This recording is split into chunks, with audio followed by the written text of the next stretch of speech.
What's going on, guys? It's the Fantasy Hockey Expert here.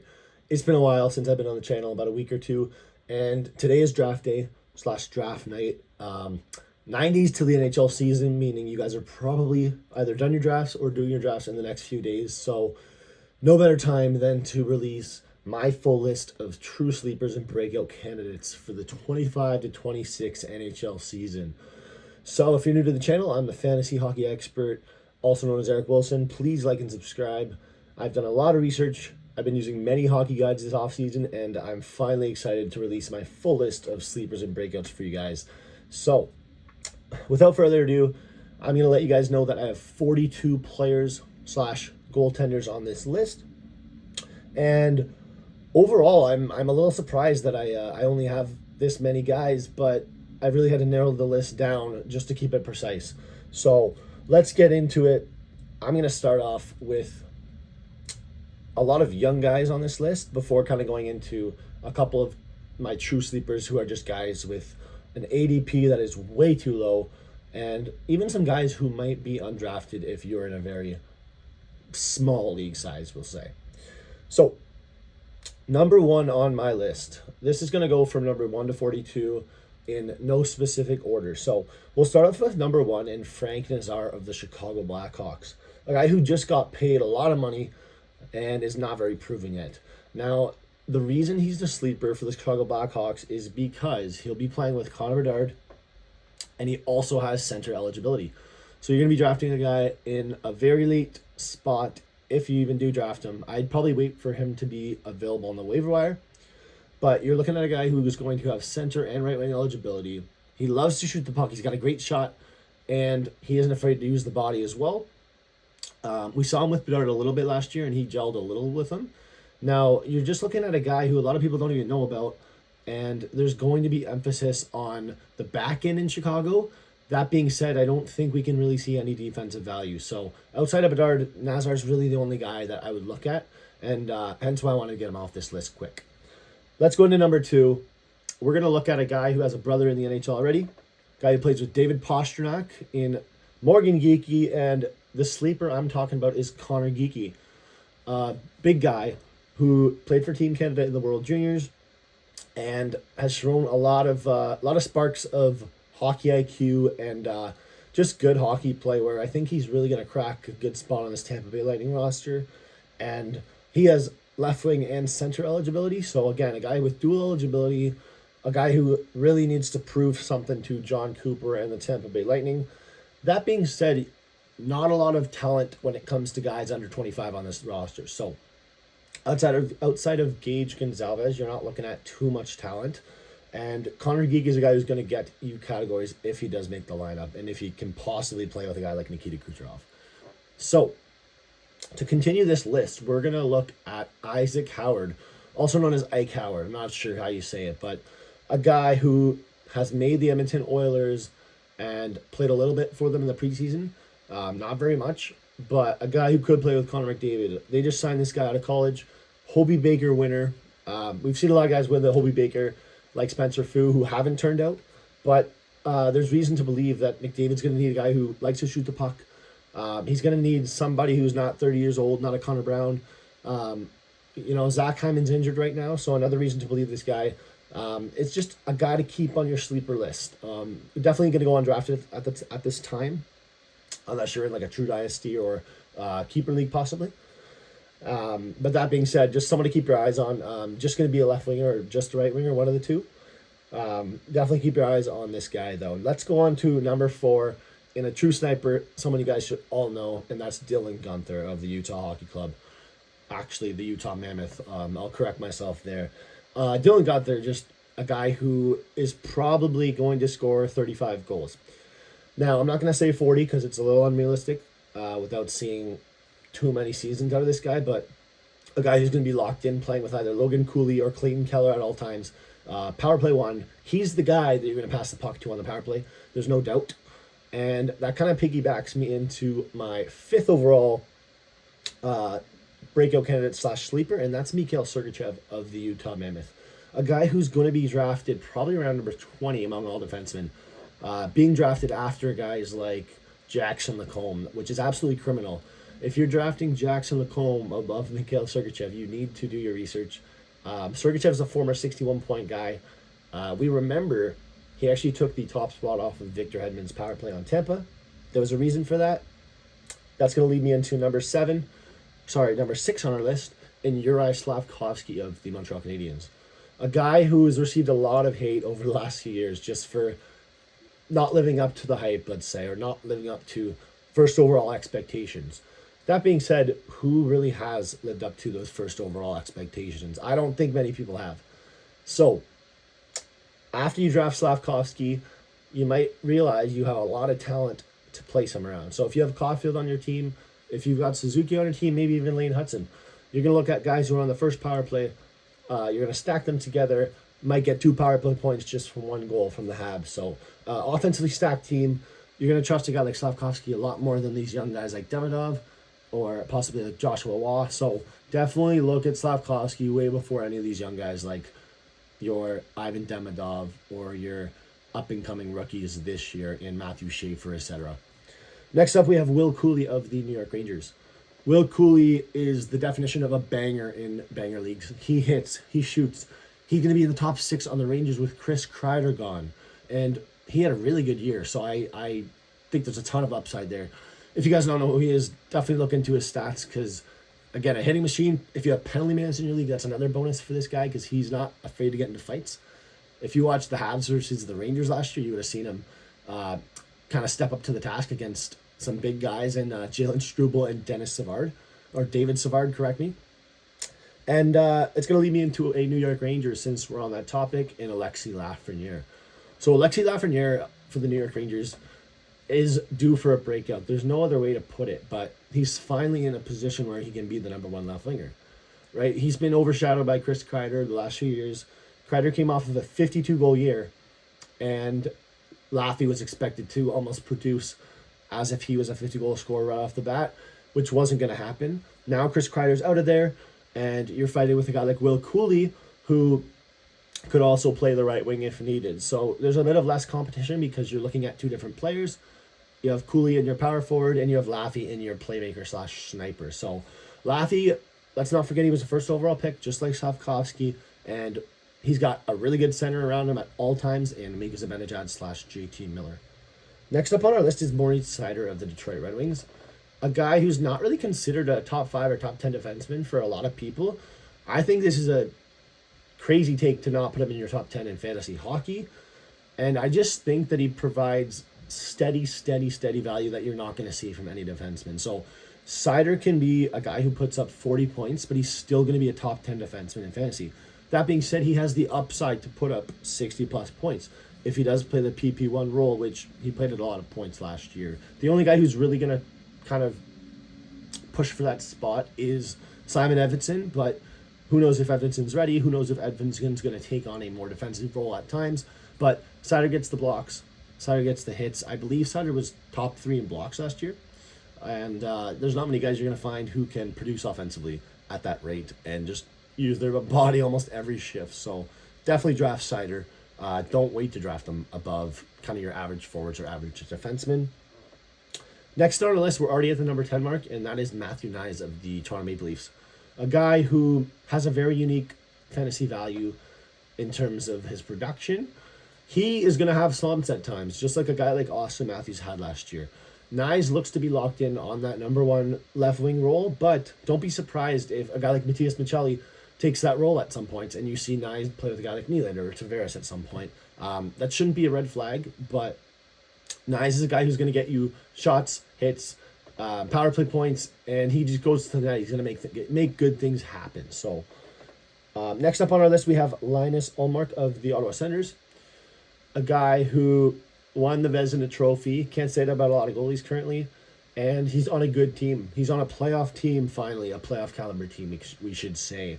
The expectations are finally high for the Ottawa Senators, I think you can say. After they made the playoffs, they gave the Leafs a bit of a go. They lost in 6, but Ullmark's a proven guy. He's finally got good defensemen in front of him, you can say. You got Jake Sanderson, Thomas Chabot, Artem Zub, I believe, still there too. You just have a pretty good hockey team that isn't as young as they used to be and has brought in a bit of veteran presence to Up front, you still have guys like Claude Giroux. Ullmark knows how to play, and he knows how to play in front of decent teams. He knows how to play in front of bad hockey teams, too. He was very good on the Buffalo Sabres back in the day when the Sabres were a weak team. He had very good numbers. Don't forget that. Next up on our list, we have Sam Montembeault of the Montreal Canadiens. A guy who's the clear-cut starter for the Montreal Canadiens, another playoff caliber team. He's going to get you wins. He might not put up a 6-0 win against the Leafs or the Bruins or the Sens or any Atlantic team. That being said, he's the starter. You have Jakub Dovish as well as your backup, but you don't really have competition for who the starter is. Montembeault played a lot of hockey last year. He stayed healthy for a lot of it, and he's just proven at this point to be a guy you can kind of trust in net. And the Habs, you can tell there's desire to push for a playoff spot again. Number 13 on our list is Zach Hyman of the Edmonton Oilers. A guy who people just forget about despite him being a 50-goal scorer in the past. He's going to play alongside McDavid once he's healthy. He hasn't really shown any chemistry with Draisaitl or Nugent-Hopkins, so I just don't see why you change this. He's also a lock on that PP1 in front of the net. So, guys, don't overlook Hyman, even though he doesn't have the name value that people look for. He is a true sleeper based on his ADP. Next up, we have Jiri Kulich. I have this name in bold because I just don't see how people don't know who this guy is. He's the number one center on the Buffalo Sabres.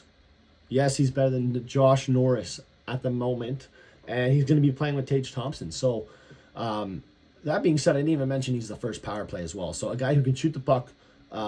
If you watch the World Juniors, he was insanely impressive for Czech. And, I mean, if you're playing with Tage Thompson, it doesn't really matter who your other winger is. You're probably going to produce. So, I can expect Kulich to get a 50 points. So, if you're looking at the last round of a draft and you're looking for a sleeper, Kulich is the way to go. Don't second guess yourself. Definitely a guy I bolded for a reason. So we'll go on to our next guy here.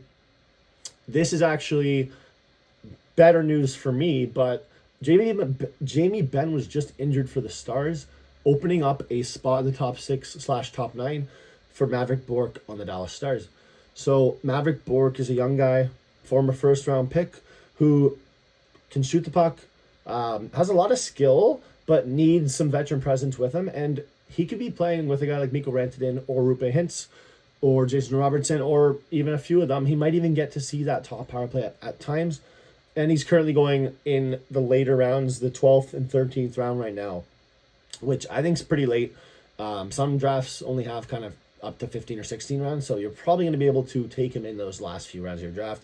Definitely someone looking at as a winger. Next up, I do have Vasily Podkolzin on my list from the Edmonton Oilers. I'm a little less high on this guy now, just based on how the Edmonton Oilers are shaped up this season.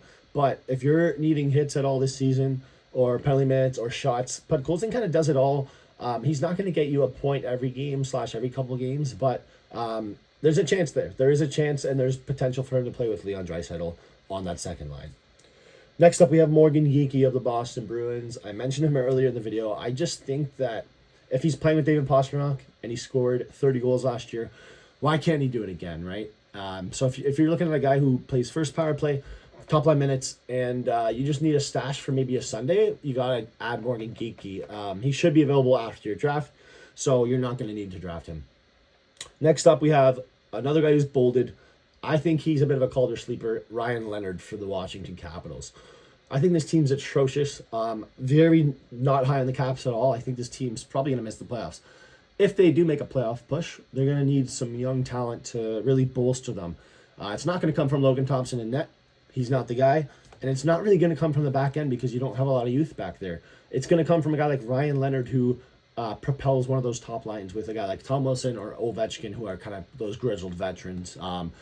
Could be washed up, could not be. Tough to say about those guys, but Leonard's really one of the only young guys that can take one of those power play one spots or top line spots just to spark something in that team after a slump, which is going to happen this year since we didn't see it last year. Next up, we have Kent Johnson from the Columbus Blue Jackets. Again, someone who's forgotten about. He was a top 10 pick. I think he went 3rd or 4th overall, so I don't know why people are sleeping on this guy. Now, he didn't score 30 like Adam Fantilli did last year, but there were signs of sparks. He scored the Michigan, so definitely a filthy skill guy. He's not going to put up hits for you, not penalty minutes, but I can see him breaking out for 50-plus points this year. Next up, we have Rutger McGroarty for the Pittsburgh Penguins. McGroarty's just a scrubby guy who likes to get in the corners. He picked Pittsburgh for a reason, and there's potential for him to play with Crosby. We've heard Crosby wants to stay in Pittsburgh, so I think this could be a good spot for him. Next up, we have Logan Stankoven of the Carolina Hurricanes. You guys have probably seen him play. There's not much to say about him other than that he kind of has a knack for everything offensively. It's not going to be too evident defensively, but that doesn't really matter in fantasy hockey. You're just looking for a guy who's going to get you minutes with star players. So it could be Sebastian Aho, could be Jackson Blake, could be Andrei Svechnikov. He's going to have a spot, though, in the top 9 at least, and that team is pretty stacked. So I can see it working out on a team that likes to produce offensively. Next up, we have Z Boyum, another Calder, not really dark horse, but a guy who's in the Calder running. He could run that top power play for the Minnesota Wild. We saw Brock Faber absolutely look brutal last year with only 26 points, so it's wide open. And, I mean, who wouldn't want to be on a power play with Kirill Kaprizov? Next up, we're going to go into 2 Ducks sleepers at the same time in Cutter Gauthier and Leo Carlsson. I would say Leo Carlsson's being drafted at a fair spot right now just because we know he's kind of that number 1 center, but he has a lot of guys around him who could take that spot, right? We got Mikael Granlund. We have a Ducks team that's just full of sleepers. I won't get into all of the other names as I did in my recent Ducks video, but Gauthier and Carlsson have a ton of talent and are on the first power play. So look out for those guys, and obviously keep an eye on Jackson McComb as well. Next up, I'm going to mention 2 more guys at the same time, 2 guys who are in a very similar spot. One guy who's still unsigned, Mason McTavish, and then one guy who's just recently signed, Marco Rossi. Guys who are in their 4th year of the NHL, call it 3rd/4th year, and I wouldn't say they're forgotten about, but I think that their talent and skill hasn't lived up to expectation yet, and I think we're finally going to see a breakout at some point from these guys, whether it's this year or next year. They're surrounded by a lot of talent, a lot of young guys. Now, with Marco Rossi in the Wild, they are projected to make a playoff push again, so you might see a little more ice time and kind of just that competitive edge from Marco Rossi. So I would keep an eye on both of those guys. They're centermen. You don't really need to draft both, but you might want to draft one just to stash if you're in a keeper or a dynasty league. Let's go on to number 28 and 29, who are both defensemen. We have Drew Doughty and Brandon Montour. Now, Drew Doughty is healthy again. He's going to run your top power play for the Kings, and this could be his last year. I don't think it will be, but with Anze Kopitar retiring, you never know what happens with Drew Doughty, especially if this team doesn't make the playoffs. Brandon Montour, I'll say it again, but a guy who likes to shoot the puck. He had over 10 goals last year for the Kraken. He's a lock for the top power play, and he can just produce. He likes to wheel out there. He scored goals on a 3-on-3 overtime. He scores goals from everywhere. He's got the hockey heart, that's for sure. We'll go on to number 30 here in Mikhail Sergachev, who I may have mentioned earlier in my video.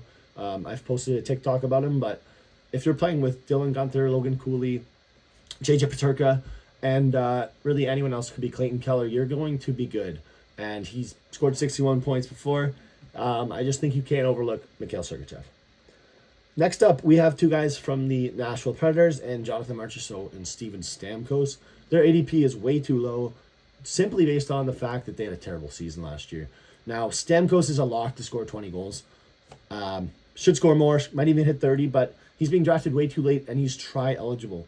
So keep an eye on that if your league does count wingers, centers, and right wings, rather than just counting forwards as skaters. So that's going to bring you an advantage when you're setting your lineup. Now, to end off this list, we have about 8 more guys. I'm going to go through this list quickly for you guys because I know your drafts should be starting soon or in the next coming days. Keep an eye on these names and let me know who stands out to you. I'll give a brief explanation after naming these guys. We're going to start it off with Quinton Byfield, Andrei Kuzmenko, 2 guys who are on the Kings right now. Moving on, we have Jake Sanderson from Ottawa Senators. He's a bit of more of a sleeper for that offensive breakout and just certain categories, covering them, blocks, hits, shots, bit of a multi-cat guy, but locked in the first power play for Ottawa, and again, a great power play they have. So let's continue this list. We have Radko Gudas and Jacob Trouba from the Ducks, guys who are going to reward you in multi-cat leagues. Look at what your blocks are worth, look at what your hits are worth, because they're going to do both of them for you. They're not going to get a ton of points, but Gudas is the captain, so we'll see about that. let's continue on. We have Kiefer Sherwood. We got Willie Eklund from the Sharks. We got Owen Tippett. This could be the year for him. I keep saying that. And we have Matthew Tkachuk as our final sleeper. Guys, don't wait on this guy just because he's hurt. If your team is good enough, you need to draft Matthew Tkachuk as a steal and stash him till your playoffs. You're going to win your league if you draft him at the spot where a guy like Kuzmenko is being drafted, or a guy like Will Eklund or Quinton Byfield. Matthew Tkachuk's a first-round pick in regular drafts if he was healthy. So if you're drafting Tkachuk in the 7th, 8th, 9th, 10th round, you need to do it before someone else does. Dual eligible. He's just a dog. And there's just no reason why you can't draft him. Please leave a comment if you disagree. But once he's back healthy, we know Florida's a playoff team, and we know he's going to want to hit the ice as soon as possible. So with that being said, I know that was a long video, but I did want to release all of my sleepers before the season and before my draft starts tonight. So please let me know what you guys think of this video. I'll be posting my season previews again starting tomorrow. And make sure you guys follow me for more at the Fantasy Hockey Expert. That's going to be it for today. Thank you.